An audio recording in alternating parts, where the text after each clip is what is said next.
Ndo anetele yobatyo Robensele Desele Dekine le wuru Dekine batyo mo bensele Wuru banano mo bensele Tare la bekile mo bensele Mangu wakile mo bensele Sasa mboka monene Moketo za makambo Sasa mboka monene Moketo za makambo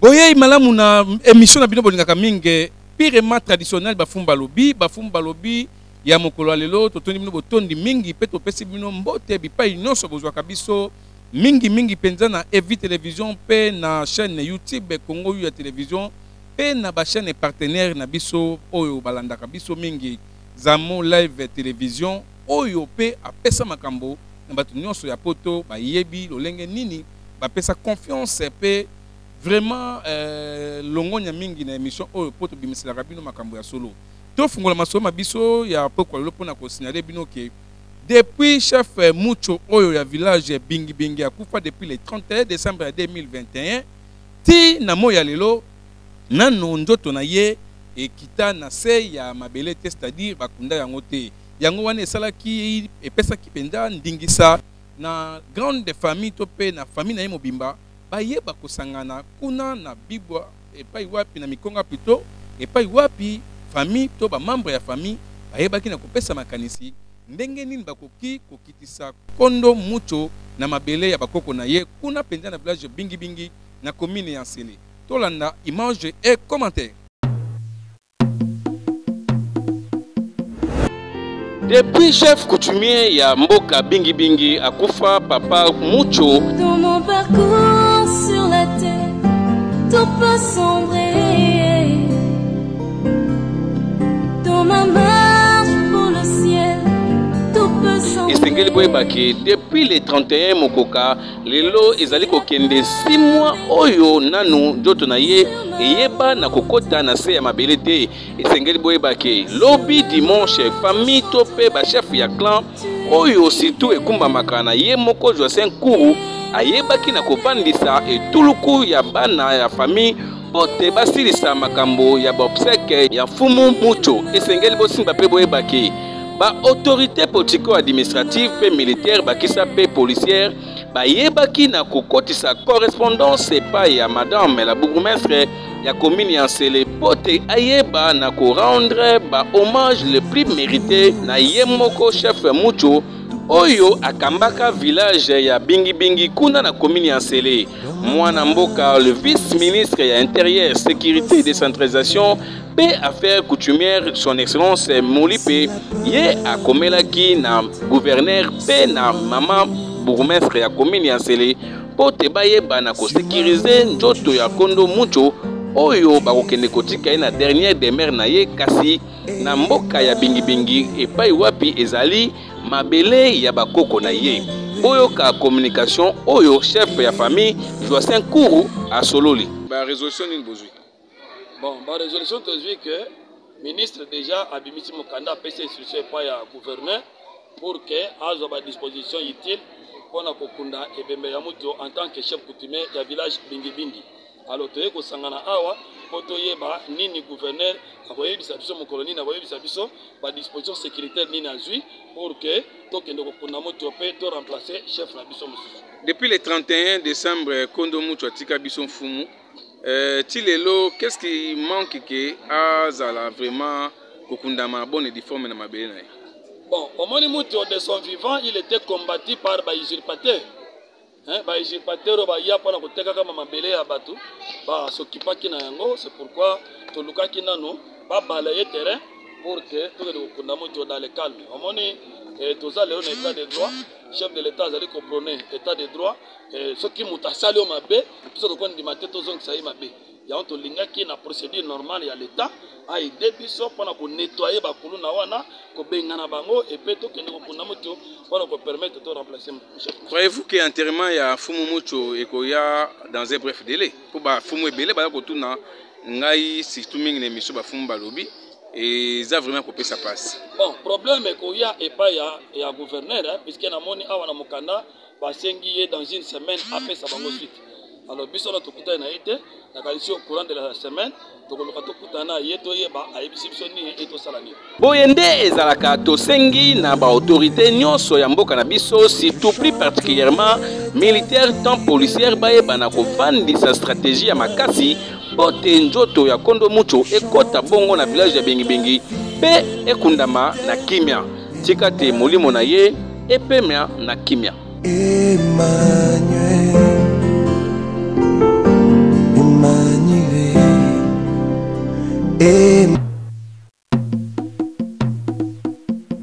Toleki penza na makambo etali bokoko senge boyeba ke dossier ya Dielo Binza eza kokule beaucoup d'encre de salive bato ba lembi kolemba une année et demie depuis commission constitutive de règlement des conflits coutumiers o ekamba makana mona mboka Richard Nganda na équipe na ye il fallait que basala ba rendre sentence na dossier ya Dielo Binza potende ko libili mekodi cardinal autrement dit pe Vini Mukwala pe candidat mosusu Mangoli o babengaka pe prince na ndeko moko Jean-Pierre Kipe il fallait qu'il moko sur 4 candidats babi makasi dossier yango epesi foin parce que président a été pour côté msusu balobi ke moi si na ye nde abotaki to ebite soki pe mobali abotaka mais président a été absenté à s'excuser pété mais côté msusu pe balobi ke o président zobela wana to ebite ba version nyonso o ebimaki wana to kolakisa bino yango toujours na 4 émissions ba fumba lobi bande ko nanga sengi boye bake ndenge makambo ya dossier Dielo Binza ko katama te tolembi ces dossiers coulé beaucoup d'encre de salive parce que et comme même na makambo ti divisionnaire à kota likambo yango mais sans plus tarder ba fumba lobi et lo baka bosolo olanda élément oyo sans commentaire suivez. Dans la commune de Ngaliema sur ce, étant donné que les décisions judiciaires ont la primauté sur les décisions administratives d'une part et que la dévolution du pouvoir coutumier d'un village relève de la compétence du bourgmestre qui me lie en copie d'autre part. J'ai l'honneur de vous faire parvenir en annexe à la présente le jugement y afférent et c'est pour disposition utile. Par ailleurs, je me fais le devoir de vous rappeler les contenus de ma lettre numéro 83 décembre 399 CG AFCOUT CTA 021 vous adressez en date du 5 novembre 2021 relative au recadage de la commission constitutive de règlement des conflits coutumiers. Veuillez agréer, monsieur le gouverneur, l'expression de mes sentiments patriotiques. Pour le secrétaire général empêché, Camille Massoumouanda, directeur chef de service. Voilà les contenus de la lettre. Parce que tant Balobi, lettre au secrétaire général, a commis la qui divisionnaire. Je vous dis aussi sa quintessence. À monsieur le secrétaire général aux affaires coutumières à Kinshasa Combe. Monsieur le secrétaire général, j'ai l'honneur d'acquiser votre lettre numéro 23 décembre 081 escrivant à Fou, par CTA par 17 mars 2022 et vous en remercie. Y faisant suite, je porte à votre connaissance au vu de la lettre numéro 084 par Pouf Gilles, par TPN GAN, par 007, par 022, 17 avril 2022 de Madame la directrice du tribunal du tribunal des faits de Kinshasa Ngaliema, les jugements sous RP 1767, 2461 et 3380 sont bel et bien les œuvres du tribunal des faits de Kinshasa Ngaliema.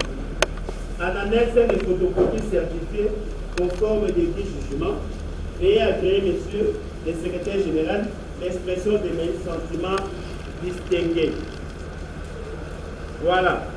Là, c'est la lettre Oyo, commis en date du 6 mai 2022. Ndenge tolobaki na kati ya introduction na biso. Tant mukanda Oyo outi na niveau national, commis bongo le gouverneur de la ville. Or, commission Oyo autres tranché makambo na bino, les autres sala na ordre de mission, il y a gouverneur de la ville hier Moutapesi Bango, mission pour trancher tous les conflits coutumiers dans la ville de Kinshasa. Du moment où l'hierarchie, à niveau national, a commis le gouverneur, pour la makambo oyo etali Dielo Binza, basengite que exécuter le jugement parce que l'administration exécute le jugement. Il y a le fait que le jugement est allé et que ceux qui va jugement est allé, l'administration va dans le pour état la justice dengue parce que justice est allé il y a administration. Le fait que sentence est allé déjà et que va commettre le gouverneur. Commission a coquille au Katana ou bien qu'on rende sentence aussi longtemps que le gouverneur Nanou a répondre au secrétariat général de la va commettre. Sauf que le gouverneur n'a réponse à côté ça a instruit la commission à mon utilité de jugement et que la commission a rendu sentence dans le public. En ce moment-là, nous allons vous inviter pour publier sentence ndenge règlement intérieur. Il y a CRCC et lobby. Sentence va publier à la radio, va publier à la TVT, va notifier à la mais sentence le président Katel Marana va membre na bureau complet à dobi pour na makabotali mboka ya Dielo Binza na ndenge totali bokoko na bango esengi na ndenge totali esambeli ya moko na moko tomoni ke bokoko eza kokende na nzela ya songolo kasi ya pakalate. Parce que ce que vous devez savoir, la CRCC ne juge pas comme un tribunal pour dire qui a tort, qui a raison. Mais dans la Kaboko, parce que pouvoir coutumier, c'est d'abord le Kambu, il y a Mabota. Et dans la Kaboko, Babazo, la Bokodi, Bazan Nengeneni, Bakutani Wapi. Nani réellement, Azam Mokodi Namboka Wana. CRCC Moksala Nango, Avakata Likambunaye, il faut Aloba. Namboka Dielo Binza, Bokondi. Et fait ça na libumu to na mukongo. C'est ça le rôle de la commission. À ça selon Bokoko, selon Bokoko va décréter, mais selon Bokoko, les ici coutumes, il y a Dielo Binza. Parce que Bokoko est caissé, bien que ma putain de ma rabosse, mais la Dielo Binza peut-être il y a sur Bokondi, et fait ça na moi. Parce que vous avez fait ça na Boudou. C'est-à-dire que quand on a vu la Dielo Binza, vous avez fait ça na moi, il a mis ça et puis, vous avez la tête sur le coup à Koufi, de temps où vous avez fait Founou, de la télévision Mokondi. Mokondi, on a des motos, avoir accompagné Founou et à Koufi, si na démissionné à Souka, parce que à Sali Passation, accompagné, il y a un Azosonga, Malapoko, Mokondi. Voilà, Mokoko, la Mokoko, selon le Suisse, dans la coutume Yabat. Il y a d'autres insistants à la CRCC, ça selon Mokoko, parce qu'il y a tant que mon ami CRCC a tardé, son rôle par la Mukanda commune, par la Mukanda Nan, son ni. Batalaka et ça, mais d'ailleurs, dès que vous regardez dans l'arbre généalogique, là, il me connaît les bossos, ils allaient qui sont. Bokonzi les bossos, on démontrait d'abord que Bokonzi na biso et outil na botata parce que na bomama de. On peut Bokonzi na biso outil na bomama parce que on démontrait na ba fait.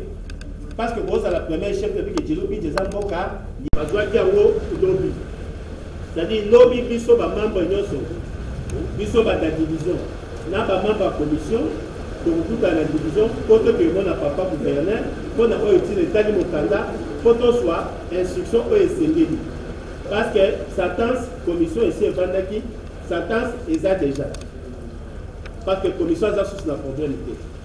Ceux qui, ba cause de l'Ikolo, ba pesi ndikisa il y aura des sentences mais place oyo libako ezali que malgré votre samba la commission mais bozo fundana ba mususu ba retard parce que ba outil tribunal tant que quel tribunal ça dit administration ça sous administration a comme lié moyen à statuer ba comme exact parce que donc on a sikoyo les sibino opposition na ligne c'est le oyo quand on a fixé par rapport à la réponse oyo papa gouverneur a répondre na kada oyo dans le cas pour le dans la mission tous à la ligne parce que le jugement au total ce qui peut-être il y a aussi des éléments parce que le jugement au total va décider pour que chacun ait un cas pour je dis que mon père de Naba Énergie pour déplacer Bandeko, pour lier Sabango, pour sonner Sabango, à chaque fois, ils ont vraiment trop dépensé. Bon, on est vraiment servi pour toute la bande minérale, pour soulever la bande de Moussous, mais ils ont que le dégât, bon, ils ont voir qu'on a éballé et qu'ils ont bénéficié de la mobilité. Il y a moi cette fois-ci, le problème de Sabino, on dirait à l'occasion à téléphone, on a besoin de notifier dans l'Italie, décision au gouverneur à Rosoir. Par rapport à la dossier Italie, Gino Binza. Dans la discussion, pour répondre à la je suis prêt à répondre pour que vous soyez suffisamment éclairé pour que nous passions dans la zone de traité. Donc, Maloba, ils ont niveau Canada. Maintenant, on s'appelle d'abord pour faire ça, Maloba. Na concerné ceux qui ont combattu à remettre na PC Maloba et pas un dépôt à l'Obanesika parce que par contre d'abord va concerner. Tu connais allez-y papa du Guinée.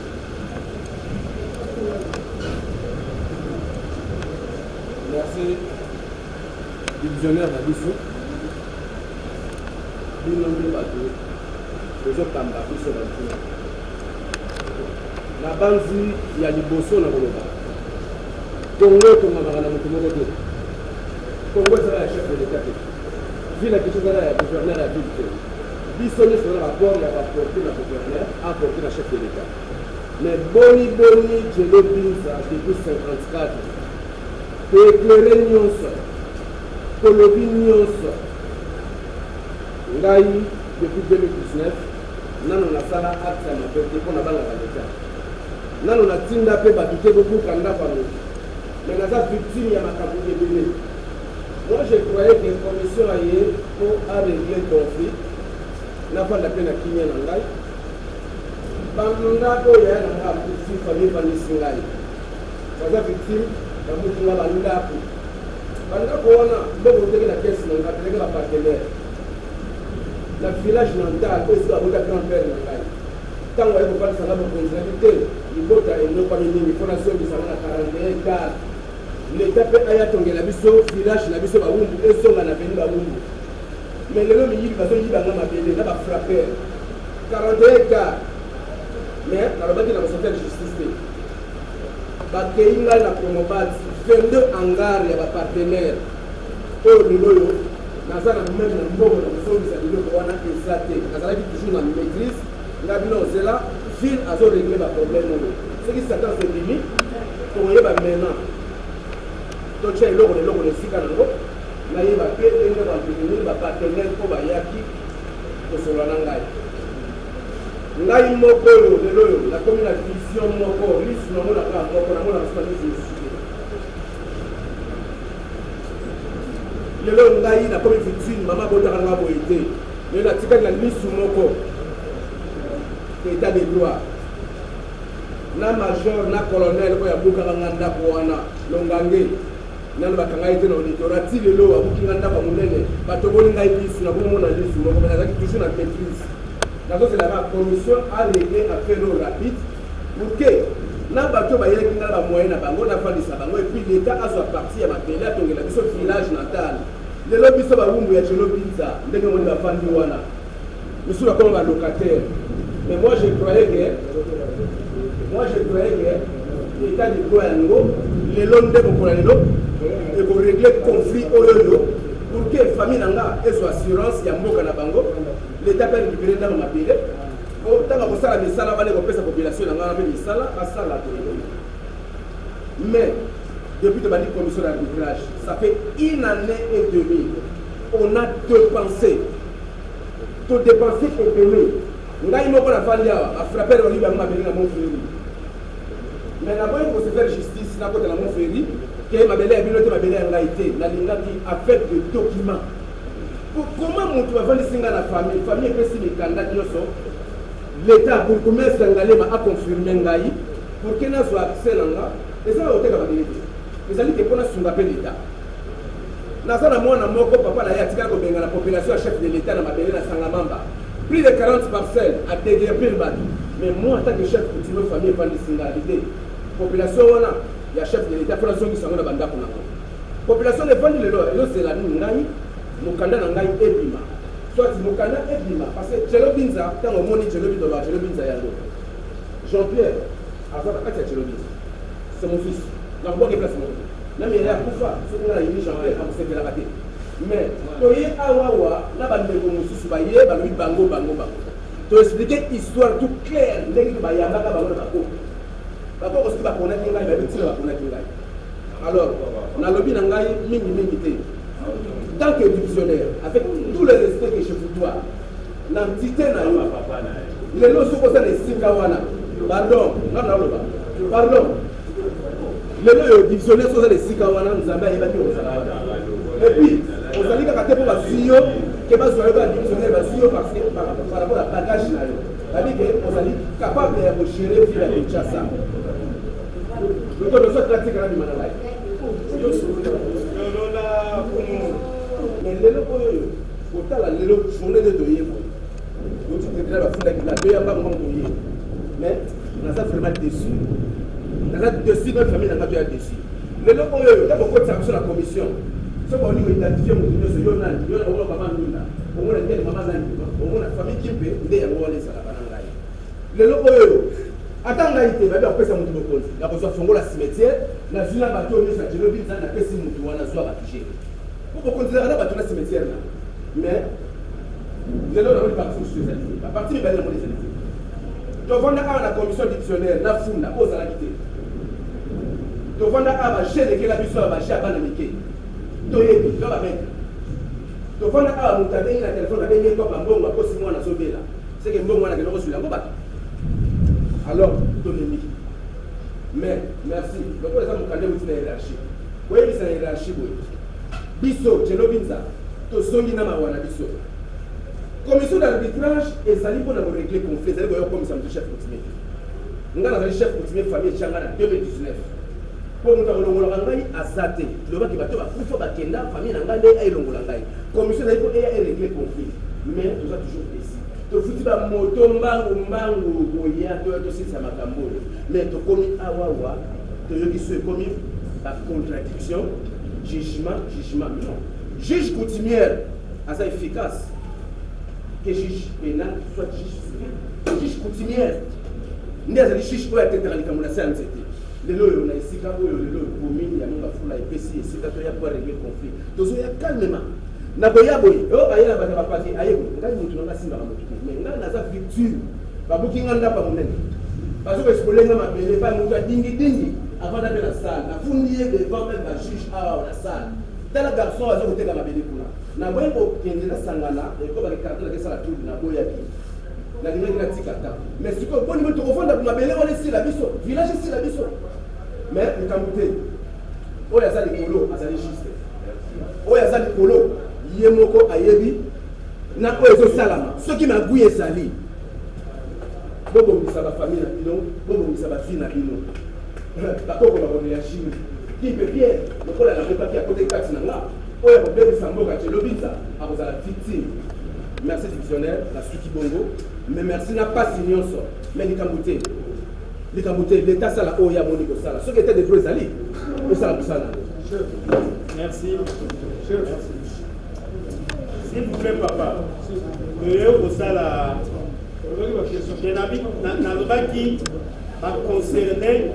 suis bien placé dans la disposition de Bango s'il y a des questions pour un éclairage en rapport avec ces documents.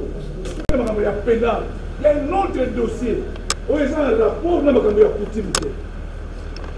C'est que pour là, que coutume et katamaka. Commission de c'est le tribunal coutumier. Problème c'est là que nous le chef coutumier va bima. Même nous c'est la commission qui est venue régler les petits. Vous entendez la jugement. De quel jugement s'agit-il? Puisque tu y a un jugement en tête. On est quoi empêcher que CCRC a katamaka. Jugement on les a le la nine. Tu as dit quand on a un numéro de jugement que biso nyonso nandenge Jean-Pierre Azali on a évité soit jugement. Sur ce quel jugement qu'on parle, qu'on fait à question numéro 1. Je crois bien si vous étiez attentionné, vous alliez peut-être comprendre ce que j'avais lu dans la lettre. Il y a un autre lobby boy. Tout ça les principes. Hein? Et que ma lobby que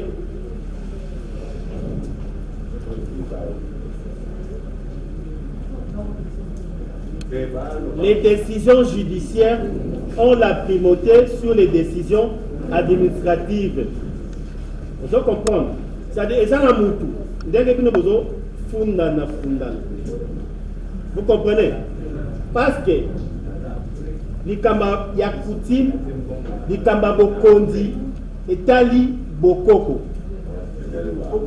Etali bokoko. Parce qu'à ne pas oublier, affaires coutumières est réglementée dans la loi et texte. C'est-à-dire, les secteurs que les autres tambola, bota baté. C'est-à-dire, Moutino Sami Bengani chef coutumier. C'est-à-dire, à d'autres tambola suivant la loi.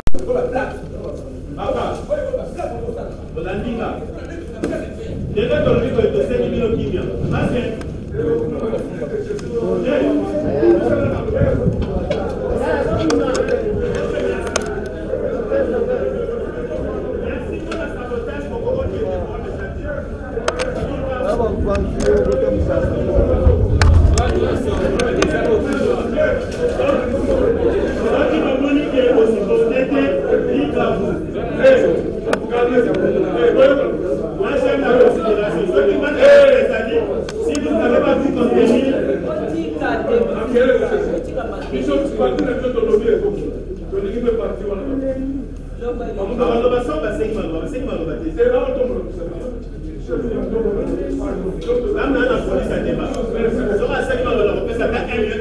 je suis là pour répondre à toutes les questions. Qui m'a question? Merci chef pour la parole.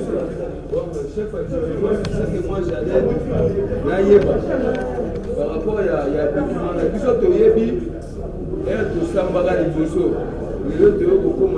ça fait déjà une année depuis que le producteur pendant ma solo a tiré le but. Avant, hors de démission, on a pas hors de démission, tu as que le groupe va faire le but qui inspira qui. Son qui ne soit pas gouverneur de la ville a payé encore 6 mois. Ceux qui 6 mois, ils ont fait 3 mois. Maintenant, entamé déjà vers l'affaire pour que le mandat de Bango, il y a hors de démission.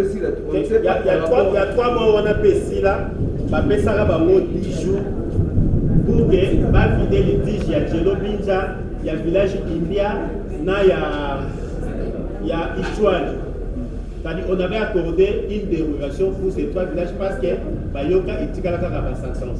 On a fait cette dérogation spéciale pour les 3 villages de Wanaka. Parce que hors de l'émission, ici là, on a fait ça 10 jours. 10 jours par rapport au document, on a vu ne faut pas gouverner. On siège demain à la division pour statuer pour qu'on soit instruction. Sentence est allée. Vous comprenez? Mais nous ne voulons pas, écoutez, nous ne voulons pas énerver. Non, non, vous en avez besoin aux éclairages. Nous ne voulons pas énerver l'instruction de l'hiérarchie à adresser et pas il y a patron de la ville ou à chef nanga, na chef il y a commission. Parce que la commission y a en place. C'est-à-dire du moment où va communier, nous ne connaissons pas sa réaction, la commission ne peut pas prendre les devants pour prendre une décision. C'est-à-dire le fait que l'employé qui puisse pour que nous ayons l'information pour que tout ça là attend. Vous comprenez? Nous comprenons que ça passe. Parce que la décision va rendre Moutambaza ici parce que nous avons 4.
De toute façon, vous êtes informés, c'est-à-dire quand on est cause avec qui nous demande que comme il les a c'est-à-dire si la opportunité est sous-souté. Quand il y a besoin, il y a sa connaissance, ça va juger avec la division de représentation en bonne uniforme. Ce qu'ils c'est à vous maintenant d'engager les actions pour attaquer ces jugements ou pour produire les problèmes de ces jugements.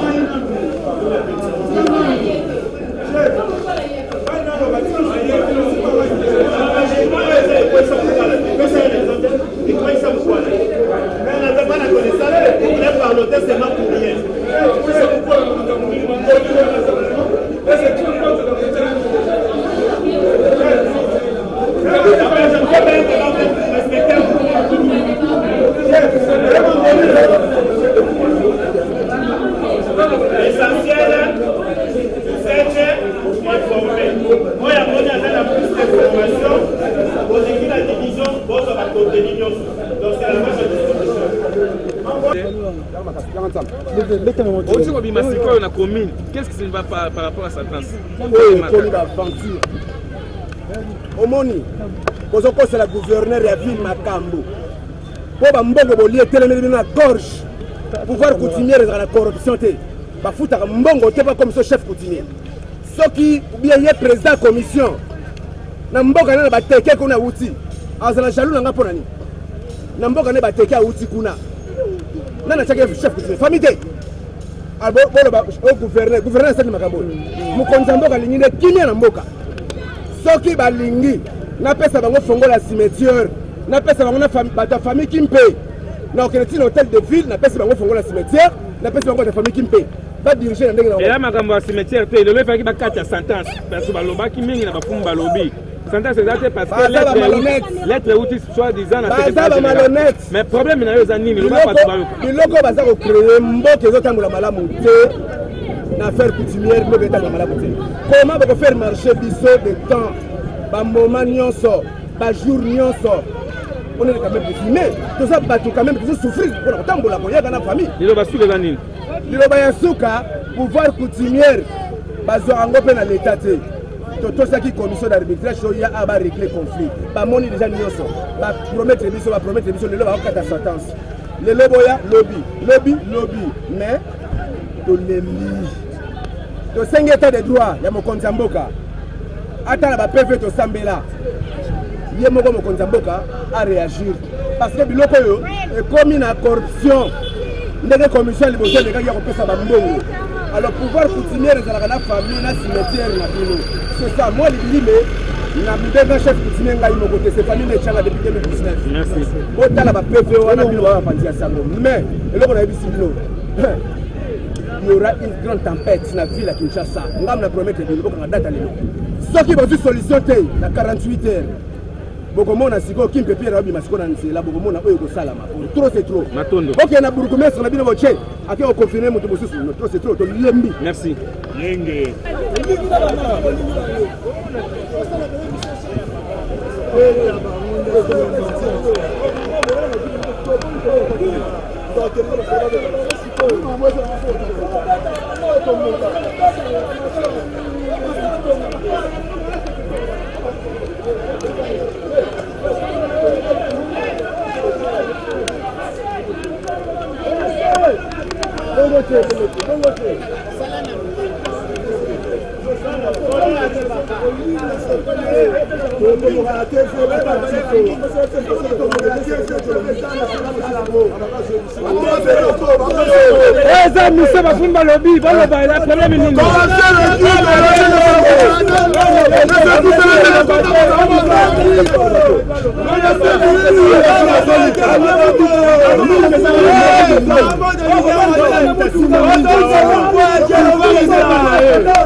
Vini, après c'est président de la Jeep. Au président de la commission. Commission.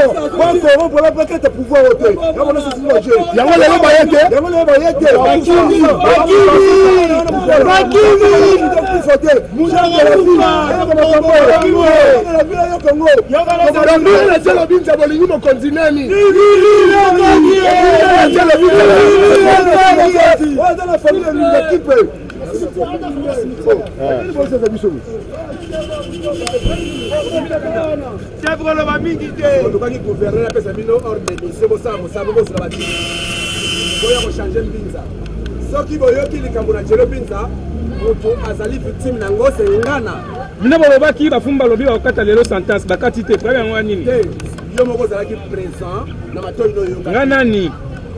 mais yo moko journaliste mboko ozosala mosala oyo mpona bachef coutumier ozosala bainvestigation mpona bachef coutumier yo kristiania nayebi ye te sinayebi yo kotokana libandi te obonga napesaka pouvoir papa pouvoir bapesanga na famille ngai napesanga pouvoir ye moko na mboka na nungunungu nepo olingo betanga fumu sikoyo makambo nini chef ngai nasali fumu bandeko balandi bazolanda yo kana azali na kotraite ye comme aventurier chef ya commission asali mabe nini asali bandeko balandi bandi chef coutumier nda asilisaki makambo oyo aza chef coutumier te yango nayoki na mboka na ye nungunungu ngana nayebi yo. Merci beaucoup wana bolandi likambo dossier Jolo Binza ndenge et pesi makambo bino moko bomoni ndenge ba fâché to che commentaire te mais bino moko bo comprendre kasi toza na dossier moko ya kolakisa bino dossier yango ezali nini village bingi bingi côté mususu balobi bayebi chef Willy Mabiala te na yango chef ya famille oyo azwami na côté ya Fumu Platini ye kalobi Willy Mabiala aza dignité ya kozala chef ya village bingi bingi mais na côté pe ya Fumu Willy Mabiala ye azanga kité na ko réagir toujours na émission ba Fumu balobi suivez chef Willy Mbote monsieur Koussa tolanda kina botando moke chef ya clan moko ya village ya bingi bingi alobi ke yo zali Fumu bingi bingi te et d'ailleurs honorable Moutwani Ngwema Antoine Mbo ou azali chef ya groupement ayebi ote message ne vous zalani bon message nga monsieur Christian alinga na lobate mais yo linga loba so na lobby mais Adolphe ngangwa binga la finga kae na ba télévision na parla ke ba vérité ye mukolo abandi ko finga ngai un chef coutumier établi reconnu na famille reconnu na groupement na autorité publique ba document nyos na chaki na ditando omona ki na lembi ko loba avec monsieur Adolphe mikanda oyo bazomona na etando monene euti wapi mukana yeba ngati angaye we mukana ngakufa do azali mukana achaka ba chef na kati ya bino ça Adolphe te ozo bana balinga te yende ba yebi ete Adolphe monsieur Mukani asi aloba asamba bafunda ye na monsieur Platini ngangu asamba na 4 minutes ayisa bango ayi Platini te ngangu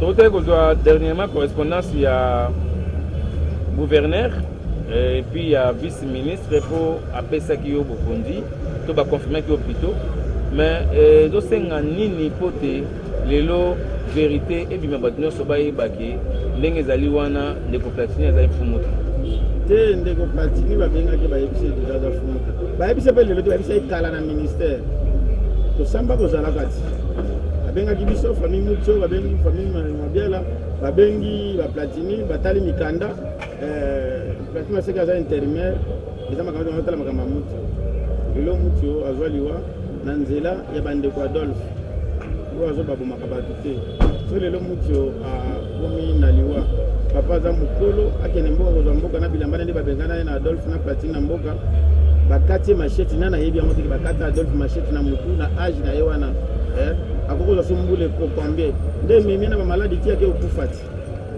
alors mikanda nyonso na kolakisa bino mikanda ya famille nalakisi bino ya groupement bala babinga te alors ntango groupement zapesa mikanda abengaki biso avérifie mikanda Platini avérifie yanga nde azwaki acte basi conteste toke na ministère batali baétudie ministre aza motu ya mayele avant apesa mokanda asalaka utile ministre apesi mokanda balingi basala moele na bango lokuta gouverneur atali justifie ya gouverneur ezali aza badocument nyonso ya famille ya groupement ya bourgmestre ya ministre ya gouverneur ya ville o Platini aza nango te mokanda na lokuta komana koma mokani wana ndeko Adolphe oyo alobi aza chef ya famille to mpe ya clan azo charge oyo okotisa bamilice na kati ya bingibingi oyo baboma bato alors ndeko Adolphe aza mwana na kati ya bingibingi lokola Victor lokola Joyce lokola Romain lokola John lokola ngai aza bana na kati ya bingibingi azali chef de clan te ni chef de famille ndeko Adolphe aza mwana ya mbundunu mutabote makwala na mama na ye komo na koko na ye komo ne bua boti mbundunu makwala na njima ye bota Nsambi baboti Mutio baza bangumbo alors Adolphe akoma chef de clan na ba mama mbanda tandinga azokosa bato wana na pa makwala na boti na deline ba mama mbanda mibale yo koma chef de clan na place Munkani azali tangu Munkani azopesa mbuli bokonzi tangu Munkani azopesa bokonzi pa ya Mutio alongoli Salomon pesa Salomon ye chef de clan azalaki wapi po mikanda ezali oyo tokokola sentano monene ozomona ke Munkani nde chef de clan chef de famille na kati ya bingi nano aza groupement te azo agir aza groupement te aza na kimpoko azotia bafumu na kati ya bingi alors yako ma chef de clan place Josa azali ama chef de clan place ba Romain bazali na ba Victor na ndenge nini en attendant matata ezali na kati ya famille na descendance ba ngumbo wana oyo esali tengana na ya koma na pouvoir yako koma chef de clan to chef de famille azokosa bato Adolphe Ngangu azokosa ba trouble fait aza mutatu naloba mingi so nalobi alba na finga kaye Adolphe ikar na ye eza na nguma eza na bingi te akoko la chef de famille te esika mwana nkasi ya makwala azali na kata bingi te bata ba vie mukoko te puna na mikao bakoko bima ba chef de club ba na Munkani Adolphe mwana ye mwana a diriger Romain a diriger Joacin a diriger ba mukoko mais balobi ke na kena bango to pe na famille na bango bayebi ndeko Willy Mabiala te en fait bon hier oyeba ndenge nini abio te Willy na bimba te poza la chef na kata mboka fo bota na mboka na kola mboka na papa la Munkani va comme chef matu avuta kimpoko atia musika babengi ye bokonzelandie ake matu bokonza kinga 4 juillet aye kinga kata uta musika ye ni moza kinga na kata me bafandi kuna ti batali libota mibale ya ngumbo ozoponda na makasi bototo dimesi batie batali babi no fo mutu moko maîtriser les deux familles oyo po ndenge bakomi boliwe ekoti na kati na bango kobomana tousa jalousie esimba te tokende na nsima makwala toluka bandeko ya bato babana mboka na descendance nde babimisi ti ya oyeba nga te moto akoyeba nga Munkani Mukani ndako yeba chef de famille tout ça.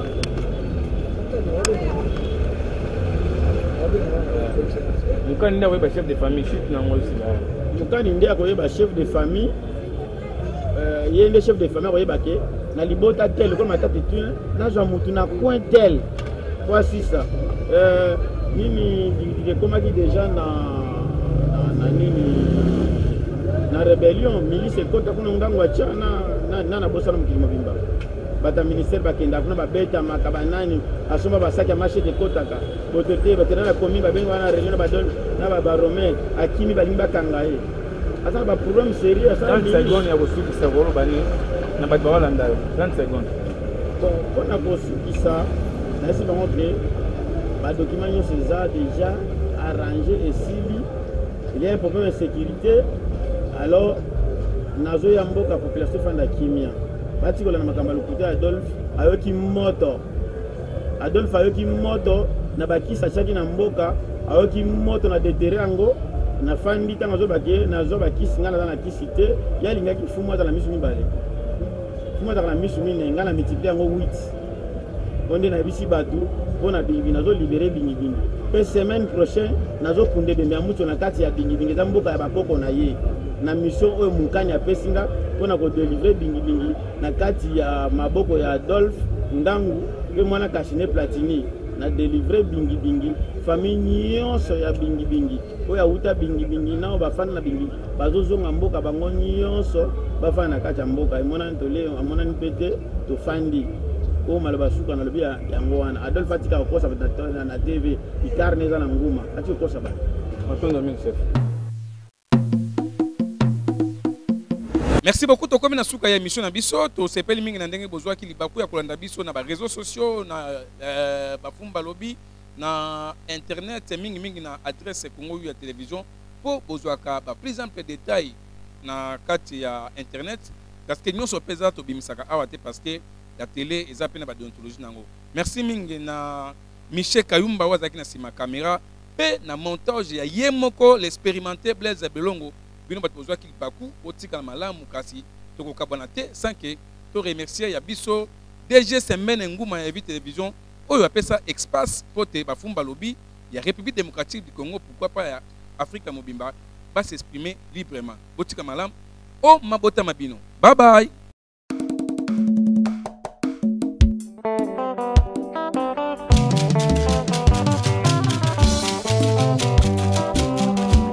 Ndo anetele yo batyo Mobentele de sele de kine le wuru de kine batyo Mobentele wuru banana Mobentele tare la bekile Mobentele mangu makile Mobentele fangu meguru Mobentele we baguru Mobentele ojama samba pekos Mobentele abana ba tulu bakile Mobentele bakile Mobentele